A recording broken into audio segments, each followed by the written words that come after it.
할렐루야. 주님의 사랑과 은혜가 저와 사랑하는 성도 여러분들에게 흘러넘치기를 예수님의 이름으로 축복합니다. 네, 금요일은요 하나님의 큰 그림이라는 말씀의 제목으로 함께 하나님의 말씀을 나누고자 합니다.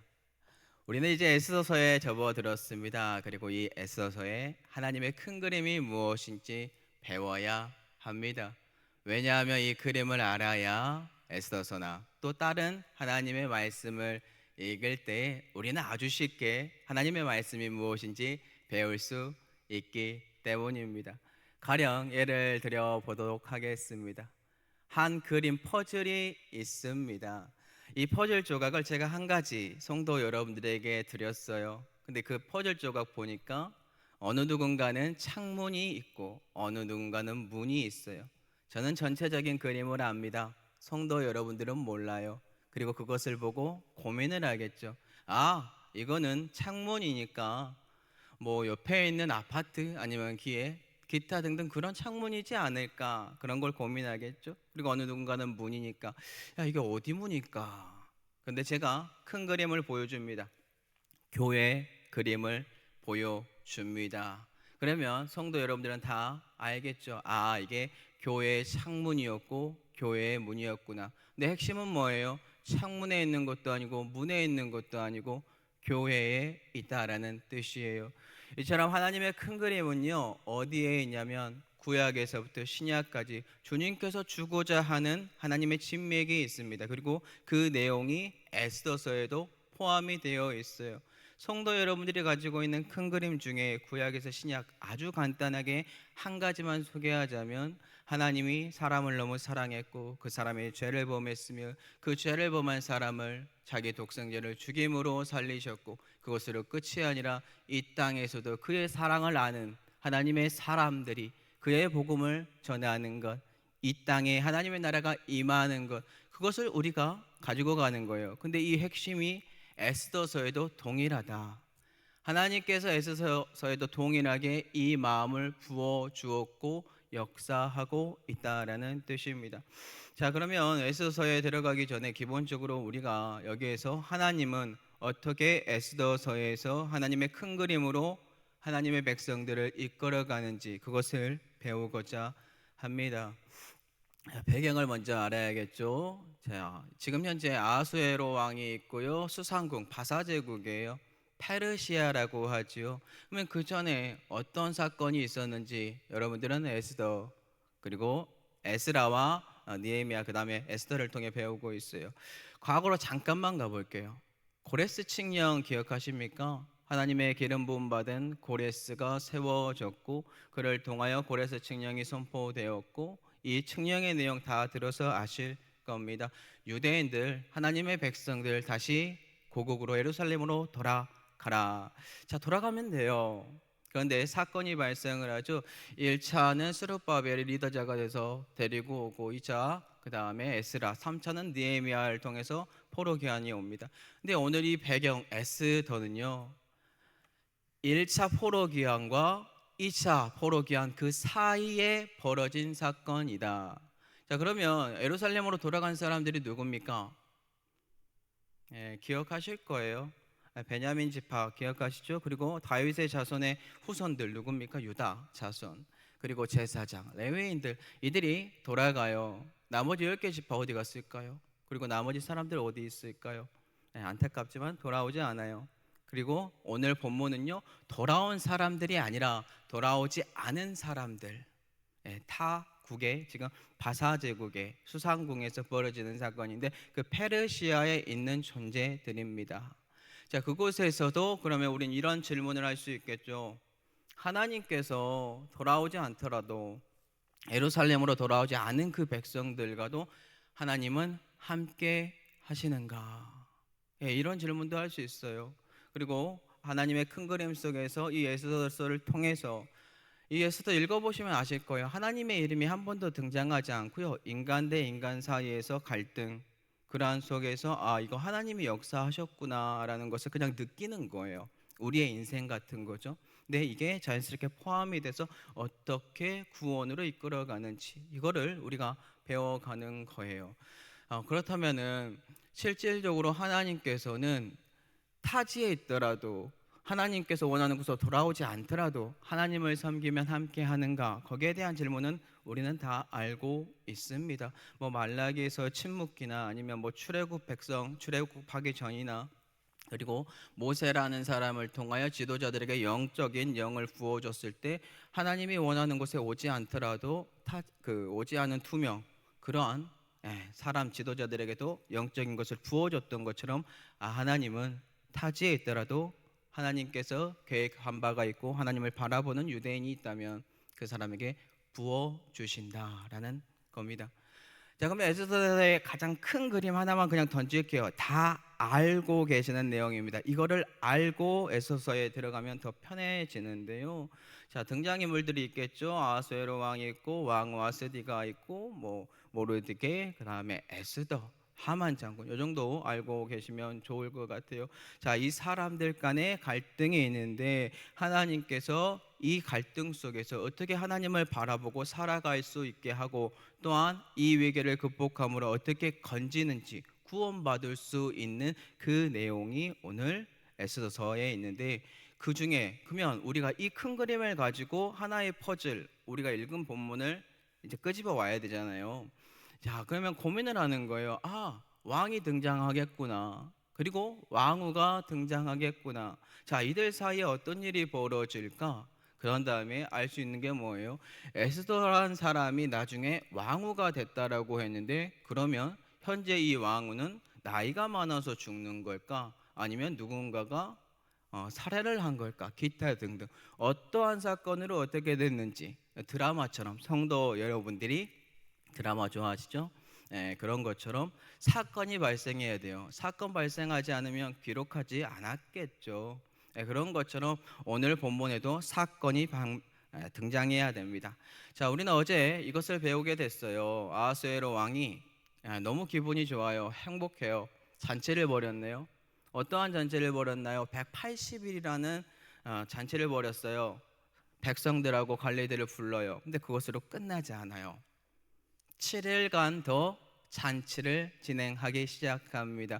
근데 이제 이게 문제가 되는 것 같아요. 아무튼 이 내용까지만 일단 가지고 간다면 187일 동안 아하수에로 왕이 지금 성도 여러분들을 그냥 초청한 거예요. 그리고 흥청망청 계속해서 즐기고 술 마시고 지금 계속해서 기분 좋게 보내고 있는 상황입니다. 잔치입니다. 잔치가 벌어졌습니다.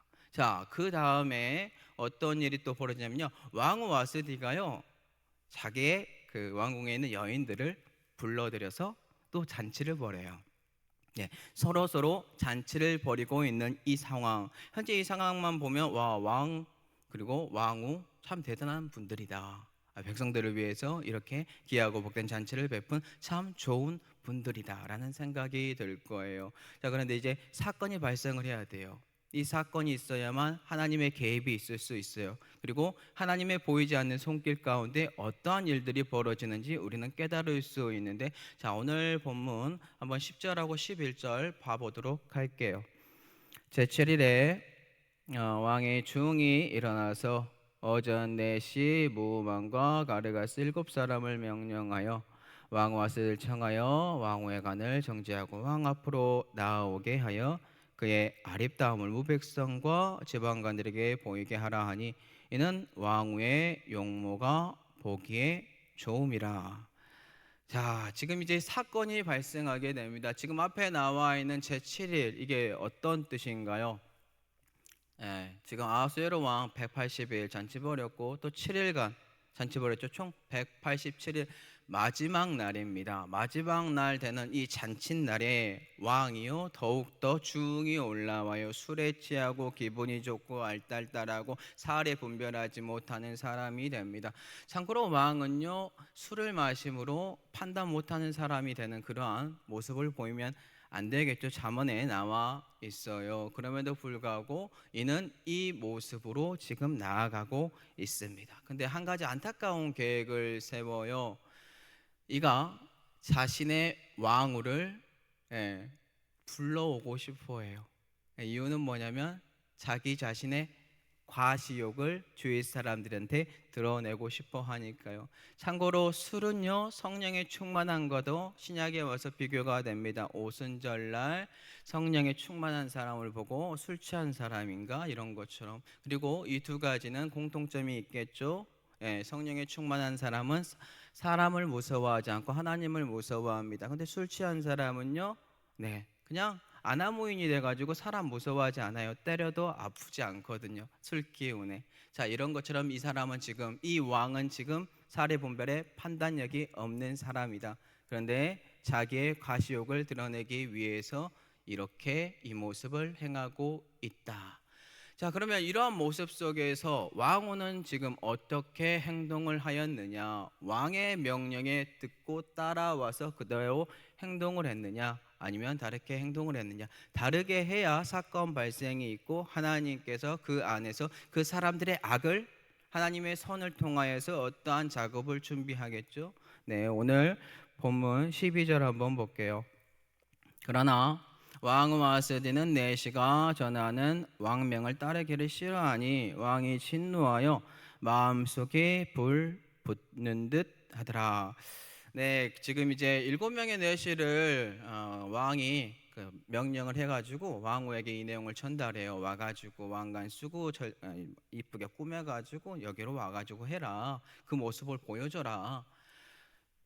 지금 이게 문제가 있어요. 네, 지금 현재 이 왕후가 듣지 않은 이유가 있습니다. 이것을 행하지 않은 이유가 있습니다. 이유가 뭐냐면요, 아까도 잠깐 소두에서 말을 했는데요, 남자와 여자 서로 페르시아는 술을 같이 먹을 수 없는 관례가 있습니다. 그러한 법이 있습니다. 그래서 오늘 왕후도 여인들만 모아서 따로 술을 마시고 잔치를 벌였던 거예요. 근데 그 법을 어기는 거예요. 그 규례를 어기는 거예요. 왜요? 술이 들어갔잖아요.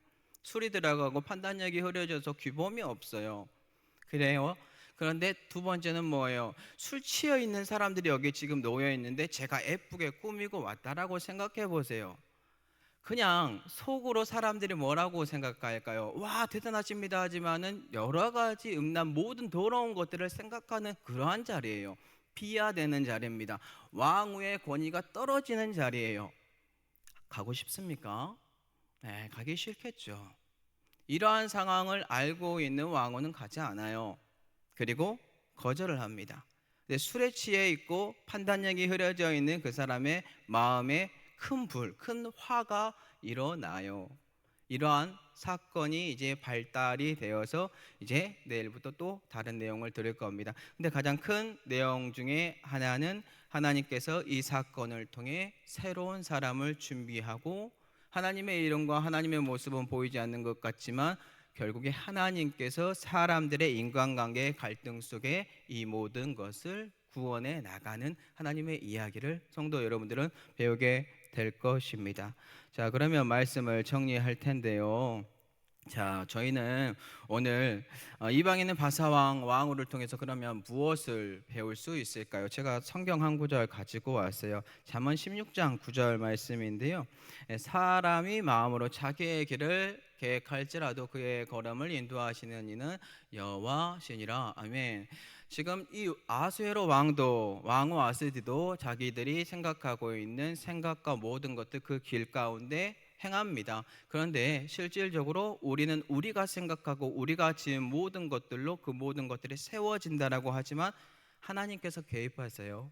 보이지 않는 손에 경영하시는 이 하나님입니다. 하나님이 세우지 않으면 그 모든 것들은 허물어집니다. 그리고 마음을 지키지 못하는 이 안타까운 상황 속에서 이 왕은 계속해서 분노에 휩쓸려요.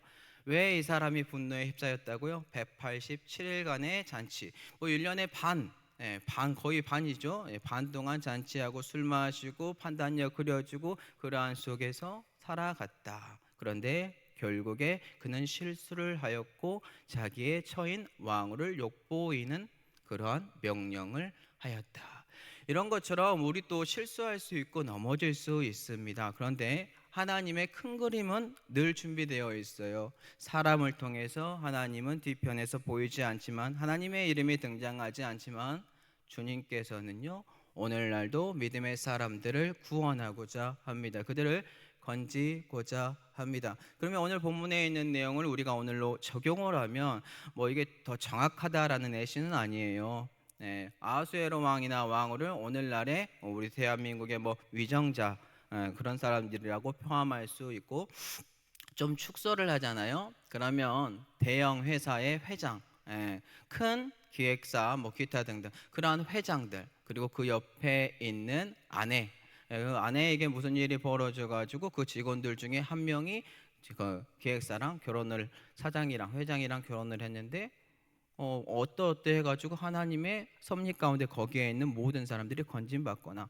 뭐 더 아래로 축소하면 여러분들의 가정이 될 수도 있어요. 믿지 않는 부모님인데 재산이 많아요, 힘이 있어요, 능력이 있어요. 근데 아내가 죽어요. 근데 그 아내의 자리에 대신 다른 사람이 와가지고 이제 하나님께서 원하는 소수의 사람들이 건짐을 받는, 그러한 것처럼 축소할 수도 있습니다. 제가 드리고자 하는 말은 하나님의 큰 그림을 꼭 기억하시기 바랍니다. 사람과 사람과의 인간관계 속에서 발생하는 문제인 것처럼 보이지만 하나님은 언제 어떻게 해서든지 아버지께서 원하는 사람을 세우고 하나님의 구원의 길로 이끌어갑니다. 여러분들이 어떠한 길을 계획할지 모르나 하나님께서 원하는 것은 하나님만이 원하는 그 뜻이 이루어지게 할 것이라는 것을 기억하시고, 하나님의 위로 받으시고 주위에 있는 사람들에게 어려움이 있더라도 그 타지에서도 하나님께서는 영적으로 충만한 은혜와 능력을 부어서 그들을 건질 거야라는 그 믿음을 가지시고요, 주위에 하나님의 복음을 널리 전파해 주시는 저와 성도 여러분들 되기를 예수님의 이름으로 축복합니다. 네,